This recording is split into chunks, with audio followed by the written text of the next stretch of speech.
The Lord. शलोम।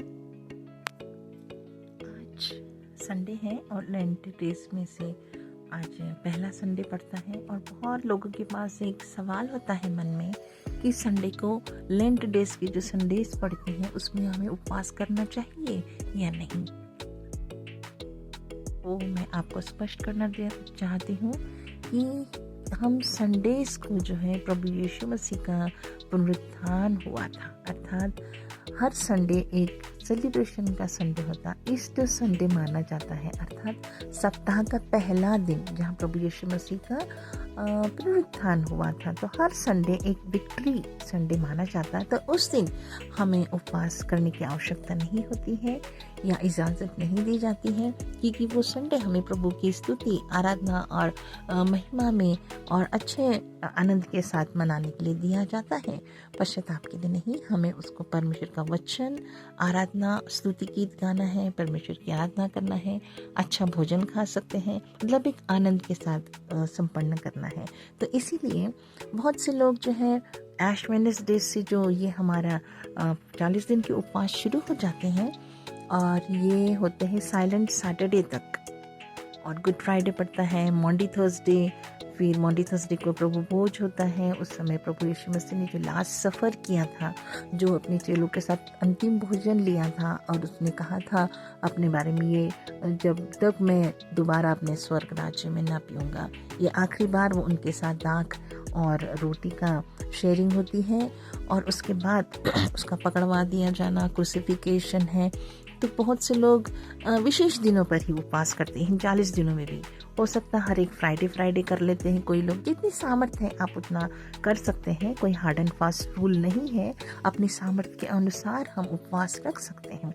कई लोग केवल ऐश वेडनेसडे का मनाना इसलिए होता है कि उस दिन को हम पश्चाताप पूर्वक प्रभु को माफ़ी मांगते हुए अपने किए हुए जीवन को, अपने आप को सुधारने के लिए प्रभु के चरणों में आते हैं और तौबा करते हुए उपवास में एंटर करते हैं कि प्रभु मुझे प्रतिदिन सुधरने के लिए मौका दीजिए, मेरी बुरी आदतों पर मुझे विजय दीजिए। तो इन 40 दिनों में जो बुरी बातें हैं आपके अंदर, उन बातों को छोड़ देने का प्रयास बहुत से लोग करते हैं। और फिर वो जो लोगों का कहना होता है कि अगर आपने 21 दिन तक कोई चीज़ लगातार की है तो वो फिर आप 40 दिनों तक भी आप उसको छोड़ सकते हैं, फिर वो उस बंधन में आप नहीं रहते हैं। परमेश्वर आपकी सहायता करता है उन बुराइयों पर विजय पाने के लिए। तो ये इस तरह से कई लोग विशेष दिन मतलब बुधवार को ऐश वेडनेसडे को कर लेते हैं और फिर गुड फ्राइडे को कर लेते हैं उपवास।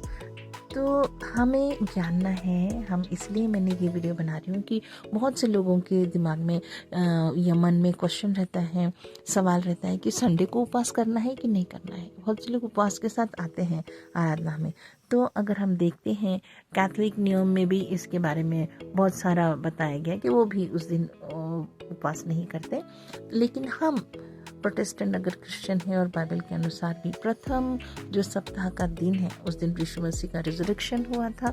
तो हर संडे को एक विजय का या ईस्टर का, मृत्युत्थान का संडे मानते हुए संडे के दिन उपवास नहीं करते हैं। आप संडे के दिन 40 दिनों के बीच में भी जो संडे पड़ते हो सारे संडेज आप खाना खा सकते हैं। आप बुधवार ऐश वेडनेसडे से शुरू कीजिए, थर्सडे को रखिए, फिर फ्राइडे को रखिए, सैटरडे को, और फिर संडे को आप सुबह से लेकर शाम तक या पूरा समय जितना भी आप खाना चाहते हैं खाना खा सकते हैं। बहुत से लोग उपवास रखते हैं केवल लिक्विड लेकर के, अच्छी बात है। कोई लोग निराहार, कोई भोजन सॉलिड फूड अलग रखते हैं और एंड ऑफ द डे आप एक सॉलिड अच्छा भोजन खा सकते हैं, एक टाइम का भोजन खाकर करते हैं। कोई लोग केवल सुबह कुछ 8 बजे से पहले कुछ खा लेते हैं, जूस है, बिस्किट है या कुछ छोटा सा आप नाश्ता कर लेते हैं। फिर 8 बजे के बाद शाम के 8 बजे तक केवल आप लिक्विड लेते हैं और 8 बजे के बाद एक सॉलिड भोजन खाते हैं। तो ये इस तरह से भी अपने अपने तरीके से प्रभु अगुवाई करता है। आप प्रार्थना से पूछिए परमेश्वर से कि मैंने क्या खाना है, क्या नहीं खाना है, और परमेश्वर के साथ उपस्थिति में आप वादा करते हुए उन लेंट डेज को बहुत संगीत के साथ आपको उसको व्यतीत करना है और प्रभु के सामने आना है। और ये बहुत सुंदर 40 दिन हमारे लिए होते हैं, वचन पढ़ने के लिए, मनन करने के लिए, परमेश्वर की उपस्थिति में अधिकाई से उसके नज़दीकी में अपनी आत्मा से भरने के लिए। जब उपवास करना मतलब अपने आप को खाली कर देते हैं। जब खाली कर रहे किसी बात के लिए तो हम कुछ ना कुछ दूसरी चीज़ उसमें भरेंगे। मतलब हमें परमेश्वर की आत्मा को, वचन को याद करिए। कैलेंडर्स हमारे पास होते हैं, हर रोज़ की एक आयत होती है, उसको याद कर सकते हैं। या उपवास के दिनों में परमेश्वर से हम उनके वादों के बारे में और उसकी आशीषों के बारे में पढ़कर परमेश्वर पे विश्वास रखते हुए इन दिनों को हम 40 दिनों के उपवासों को कर सकते हैं। परमेश्वर ज़रूर प्रतिफल देता है। और हम इसका हर एक को बताते नहीं फिरना है, हमें सिर्फ अपने आप में, जैसे हम पढ़ते मत्ती 6 और 18 में 19 में सब लिखा है कि तू जब उपवास करे तो क्या, तो गुप्त में कोई लोग ना जाने, परंतु गुप्त में तेरा परमेश्वर ही जाने कि तू उपवासी है।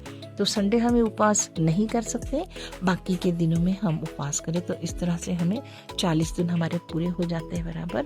और परमेश्वर की आशीष आप सब पर हो, ताकि हम अच्छी तरह से समझकर अपने इस 40 दिनों में उपवास करते हुए, आराधना, स्तुति और परमेश्वर को आदर करते हुए, तौबा करते हुए अपने जीवन को सुधारने के लिए और अधिकाई से परमेश्वर की उपस्थिति को अपने अंदर भरने के लिए हम उपवास करें और प्रभु के और नज़दीकी में और विश्वास में, वचन में बढ़ें और प्रार्थना भी बराबर करें रेगुलर, ताकि प्रभु की उपस्थिति को हम अधिकाई से अपने जीवन में भरने पाए। प्रभु आपको आशीष दे।